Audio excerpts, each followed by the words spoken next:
قل فغیر اللہ تامرونی اعبد ایھا الجاہلون، یہ انداز جو ہے قرآن مجید میں کہیں اور نہیں ملے گا۔ اے نبی کہہ دیجئے اے جاہلو، کیا تم مجھے بھی یہ مشورہ دے رہے ہو کہ میں اللہ کے سوا کسی اور کی بندگی کروں؟ وہ دباؤ جو تھا، مشرکین کا دباؤ تھا محمد رسول اللہ پر صلی اللہ علیہ وسلم، کچھ تو کمپرومائز کیجئے، کچھ تو لے دے کے معاملہ کیجئے، کوئی ایک آدھ معبود ہمارا بھی مانے، باقی آپ کو ہم مان لیں گے، اب آپ کو بادشاہ بھی مان لیں گے، باقی جو آپ کہیں گے ہم کریں گے، لیکن یہ کہ کچھ تو آخر ہمارے ساتھ بھی کچھ تو گیو اینڈ ٹیک ہونا چاہیے۔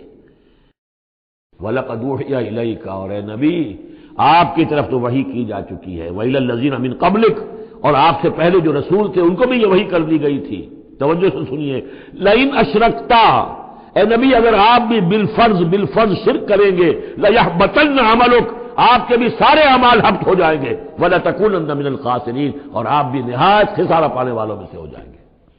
قانون خداوندی، وَلَن تَجِدَ لِسُنَّتِ اللَّهِ تَحْوِيلًا، اصل میں یہ سختی ساری حضور کی طرف نہیں ہے، یہ مشرکین سے، خطاب ان سے نہیں، بظاہر حضور سے ہے، لیکن بتایا جا رہا ہے کہ یہ معاملہ ایسا نہیں ہے، یہ تو ایسا قانون ہے ہمارا جو کسی کے لیے بھی نہیں بدلے گا، جو بھی شرک کرے گا اس کے ساتھ ہمارا کوئی معاملہ نہیں، کسے باشد۔ بل اللہ فاعبد، نہیں صرف اللہ ہی کی آپ بندگی کیجئے، وکم من الشاکرین، اور بن جائیے اس کے شکر گزار بندوں میں سے۔ وما قدر اللہ حق قدرہ، اور انہوں نے اللہ کی قدر نہ کی جیسے کہ اس کی قدر کا حق تھا، اس کی قدرت کا اندازہ نہ کر پائے، اس کی قوت کا، قدرت کا کیسے کر سکتے؟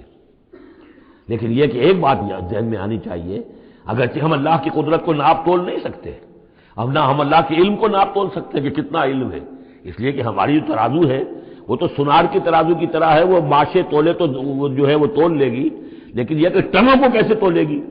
تو ہمارے ذہن کی ترازو جو ہے وہ نہیں تول سکتی، اللہ کی صفات کو بھی نہیں ہم جان سکتے کہ وہ کتنی ہے، کیسی ہے۔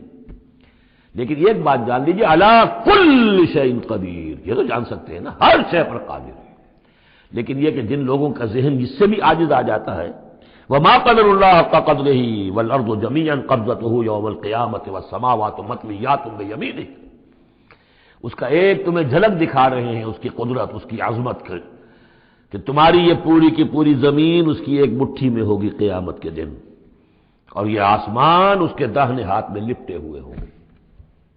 کوئی اندازہ کر سکتے ہو تو کر لو، ہمیں آسمانوں کا کیا پتا ہے، ہمیں کیا گیلیکسیز کا کیا تصور ہے؟ چکر آتا ہے جب پڑھتے ہیں ایسٹرونومی کو کتاب پڑھیے، واقعہ ہے کہ میں تو میرا سر چکرا جاتا ہے، لائٹ ایئرس کا جو تصور آتا ہے، بلینز اور بلینز، اب چلتے جائیے، وہ تو ختم ہونے والی بات ہی نہیں، ہمارا تصور جو ہے وہ وہاں جا کر بالکل جو ہے جواب دے دیتا ہے، تخیل جو ہے، قوت تخیلہ وہ ہار کر رہ جاتی ہے۔ وَالْأَرْضُ جَمِيعًا قَبْضَتُهُ يَوْمَ الْقِيَامَةِ وَالسَّمَاوَاتُ مَطْوِيَّاتٌ بِيَمِينِهِ سُبْحَانَهُ وَتَعَالَى عَمَّا يُشْرِكُونَ، وہ پاک ہے اور بہت بلند و بالا ہے ان تمام چیزوں سے، اس تمام شرک سے جو یہ کر رہے ہیں۔ وَنُفِخَ فِي الصُّورِ، اور سور میں پھونکا جائے گا، فَصَعِقَ مَن فِي السَّمَاوَاتِ وَمَن فِي الْأَرْضِ، تو بے ہوش ہو جائیں گے جو بھی ہے آسمانوں میں اور جو بھی ہے زمین میں، الا من شاء اللہ، سوائے اس کے جنہیں اللہ چاہے گا۔ یعنی یہ بے ہوشی معلوم ہوتا ہے کہ فرشتوں پر بھی طاری ہوگی سوائے کچھ فرشتوں کے، اس قدر وہ دہشت والا ہوگا۔ اصل میں تین ہے یہ نفخے جو ہے، پہلا نفخہ ہے زلزلے والا، وہ ہے نفخہ ساعت کا، اس میں تو ہلچل ہوگی، طوفان ہوگا، سورج اور چاند ٹکرائیں گے اور یہ پہاڑ چلیں گے روئی کے گالوں کی طرح، وہ ہے جو پہلا ہے ساعت۔ پھر اس کے بعد ایک اور ہوگا اور اس کے بعد سب کے سب ختم ہو گئے، سب پر ایک موت کی نیند طاری ہو جائے گی۔ وَنُفِخَ فِي الصُّورِ فَصَعِقَ مَن فِي السَّمَاوَاتِ وَمَن فِي الْأَرْضِ إِلَّا مَن شَاءَ اللَّهُ ثُمَّ نُفِخَ فِيهِ أُخْرَىٰ، پھر اس میں پھونک ماری جائے گی ایک مرتبہ اور یہ تیسری مرتبہ، یہاں کے حساب سے دوسری مرتبہ، لیکن یہ کہ یہ نفخہ ثالثہ ہے۔ فَإِذَا هُمْ قِيَامٌ يَنظُرُونَ، تو اچانک وہ سب کے سب کھڑے ہوں گے دیکھتے ہوئے۔ یہ نفخہ ہے بعث بعد الموت کا، تیسرا نفخہ، اسی لیے قیامت اس کو کہتے ہیں، اذا ہم قیام ینظرون، یہ یوم القیامہ ہے۔ پہلے ساعہ ہے، پہلے وہ گھڑی ہے کہ جس سے ایک موت وارد ہوگی، سب پر طاری ہو جائے گی، اور یہ قیامہ ہے جس میں کھڑے ہو جائیں گے۔ واشرقت الارض بنور ربها، اور پوری زمین جگمگا اٹھے گی اپنے رب کے نور سے۔ ووضع الکتاب، اور اعمال نامہ لا کر رکھ دیا جائے گا۔ اس کا یہی نقشہ کھینچا جا چکا ہے سورہ کہف میں بھی۔ ووضع الکتاب فترى المجرمین مشفقین مما فیہ ویقولون یا ویلتنا ما لهذا الکتاب لا یغادر صغیرۃ ولا کبیرۃ الا احصاها۔ یہاں جو ہے نقشہ اس سے اگلے کا کھینچا جا رہا ہے۔ جب وہ کتاب یا اعمال نامہ لے آیا جائے گا، وجیء بالنبیین والشہداء، اور پھر لائے جائیں گے انبیاء اور شہید۔ یہاں شہید سے مراد کیا ہے؟ اولاً رسول، اس لیے کہ وہ گواہی دیں گے، لیکون الرسول شہیدا علیکم وتکونوا شہداء علی الناس۔ لیکن بجائے رسول کے یہاں شہید کا لفظ اس لیے کہا گیا کہ نہ صرف رسول جو ہے گواہی دیں گے، بلکہ رسولوں کی طرف سے جو تبلیغ کرتے رہے وہ گواہی دیں گے۔ چنانچہ جیسے آپ کو معلوم ہے کہ حضرت ابوبکر صدیق کی دعوت پر ایمان لائے ہیں 6 عشرہ مبشرہ میں سے جو صحابہ ہیں ٹاپ کے، تو گویا کہ انہیں تبلیغ کی حضرت ابوبکر نے۔ یا حضور نے جن صحابہ کو بھیجا، جب لوگوں نے بلایا کہ آپ ہمارے ہاں بھیجیے اپنے کوئی شاگرد، اپنے کوئی ایمان لانے والے کہ جو ہمیں قرآن پڑھائیں، تو اب کون تھے وہاں گئے؟ جو اصحاب صفہ میں سے آپ نے بھیج دیا۔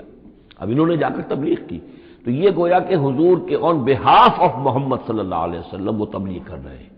تو ان قبیلوں کو جنہیں انہوں نے تبلیغ کی گواہی دینے کے لیے وہ کھڑے ہوں گے کہ اللہ تیرے دین کا جو پیغام تیرے نبی محمد کے ذریعے سے، تیرے رسول محمد کے ذریعے سے صلی اللہ علیہ وسلم ہم تک پہنچا تھا، ہم نے ان تک پہنچا دیا تھا۔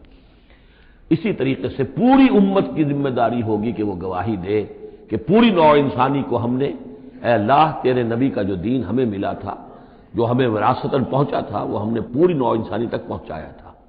اور اگر ہم نہ دے سکیں یہ گواہی تو پوری دنیا کی ضلالت اور گمراہی کا وبال ہمارے گردن پر آئے گا۔ ہم گواہی دے دیں، تبلیغ کا حق ادا کر دیں، پھر وہ رسپانسبل ہے۔ ہم نہیں کرتے تو پہلے ہم مجرم ہیں۔ وجیء بالنبیین والشہداء، اور لے آئے جائیں گے انبیاء اور گواہ، وقضی بینہم بالحق، اور پھر ان کے مابین فیصلہ کر دیا جائے گا حق کے ساتھ، وہم لا یظلمون، اور کسی پر ظلم نہیں ہوگا، کسی پر کوتاہی، کسی کی حق تلفی نہیں ہوگی۔ ووفیت کل نفس ما عملت، اور پورا دے دیا جائے گا ہر جان کو جو کچھ کہ اس نے عمل کیا تھا، وہو اعلم بما یفعلون، اور اللہ خوب جانتا ہے جو کچھ کہ یہ فعل کر رہے ہیں، جو عمل کر رہے ہیں۔